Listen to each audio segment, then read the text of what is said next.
Hi friends, ఈ రోజు మనం ఈ వీడియోలో ఈ రోజే రిలీజ్ అయిన ఓ పెద్ద హీరో మూవీ గురించి మాట్లాడుకుందాం. ఈ మూవీ స్టోరీ విషయానికి వస్తే, ఈ మూవీలో హీరో వాళ్ళ అమ్మ ఓ పెద్ద రాజకీయ నాయకుడి కూతురు. ఈమె తండ్రి మాట కాదని వేరే కులం అతన్ని ప్రేమించి పెళ్లి చేసుకుని హ్యాపీగా తన సంసార జీవితాన్ని గడుపుతూ ఉంటుంది. కూతురు వేరే కులం వాడిని పెళ్లి చేసుకుని వెళ్ళిపోవడం వల్ల తన రాజకీయ జీవితానికి నష్టంగా భావించిన ఆమె తండ్రి హీరో వాళ్ళ వ్యాపారాన్ని తగలబెట్టించేస్తాడు. అప్పుడు మన హీరోకి 10 సంవత్సరాలు. ఆ రోజు జరిగిన గొడవలో హీరో వాళ్ళ ఫ్యామిలీ చేతిలో ఒక వ్యక్తి చనిపోతాడు. ఆ రోజే హీరో కంట్లో నిప్పురవ్వ పడి అతనికి ఓ కన్ను దెబ్బతింటుంది. తర్వాత పోలీసులు వచ్చి హీరో వాళ్ళ నాన్నని వాళ్ళ బంధువుల్ని అరెస్ట్ చేసి పోలీస్ స్టేషన్ కి తీసుకుపోతారు. హీరో వాళ్ళ నాన్నకి జైలు శిక్ష పడుతుంది. 10 ఏళ్ల చిన్న వయసున్న మన హీరోని జైలు శిక్ష పడిన భర్తను వదిలేసి రాజకీయ నాయకుడైన తన తండ్రితో పాటు వెళ్లిపోతుంది. అతను హీరో వాళ్ళ అమ్మకి వాళ్ళ మేనమామతో రెండో పెళ్లి జరిపిస్తాడు. వాళ్ళకు ఒక బాబు కూడా ఉంటాడు. అలా 25 సంవత్సరాలు గడిచిపోతాయి. హీరో వాళ్ళ నాన్న జైలు శిక్ష పూర్తి చేసుకుని ఇంటికి వస్తాడు. హీరో వాళ్ళ అమ్మ ఓ మినిస్టర్ అవుతుంది. కొడుకుని 10 సంవత్సరాల వయసులోనే వదిలేసి వెళ్లిన వాళ్ళ అమ్మ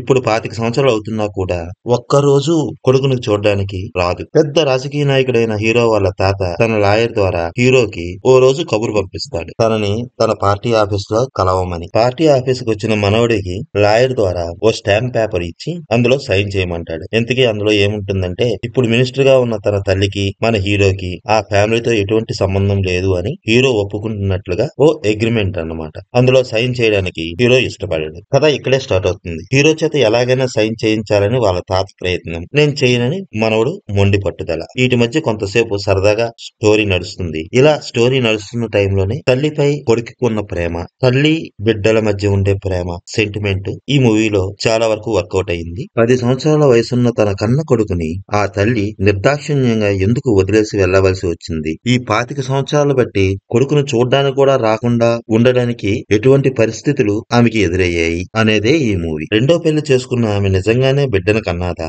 ఆమె కన్న తండ్రి అతని రాజకీయ జీవితం కోసం కన్న కూతురు జీవితంతో ఎలా ఆడుకున్నాడు? చివరికి అతనికి మన హీరో ఎలా బుద్ధి చెప్పాడనేదే ఈ మూవీ. హీరో హీరోయిన్ల మధ్యన సన్నివేశాల్ని కొంచెం సాగదీసి మనకు బోరు కొట్టించినా కొంత నవ్విస్తూ మూవీని ముందుకు తీసుకువెళ్లారు. యువత మద్యపానానికి అలవాటు పడి చెడిపోతున్నారు అని బాధపడుతున్న ఈ రోజుల్లో మగవారే కాదు ఆడవాళ్ళు కూడా తాగాల్సిందే అన్నట్టుగా హీరోతో పాటు కూర్చొని హీరోయిన్ మందు తాగే సన్నివేశాన్ని అవసరం లేకపోయినా ఇక్కడ ఎందుకు పెట్టారో నాకైతే అర్థం కాలేదు. అందులోనే శ్రీలీల లాంటి హీరోయిన్ చేత మందు తాగించి ప్రస్తుత యువతకి ఈ మూవీ వాళ్ళు ఏం సందేశం ఇద్దాం అనుకున్నారో నాకైతే తెలియదు కానీ దీని ప్రభావం యువతలోని ముఖ్యంగా ఆడవాళ్ళలోని కొంత ప్రభావం కలిగించే అవకాశం ఉందని మాత్రం నాకు అనిపిస్తుంది. ఈ మూవీలో మన హీరో ఫైట్ చేస్తూ మనకి బీభత్సమైన కామెడీని మాత్రం జనరేట్ చేశాడు. ఈ మూవీలో కామెడీ ఉంది, పాటలు బాగున్నాయి. ఈ పండగ సరదాగా ఫ్యామిలీతో హ్యాపీగా చూడొచ్చు. Okay friends, thank you.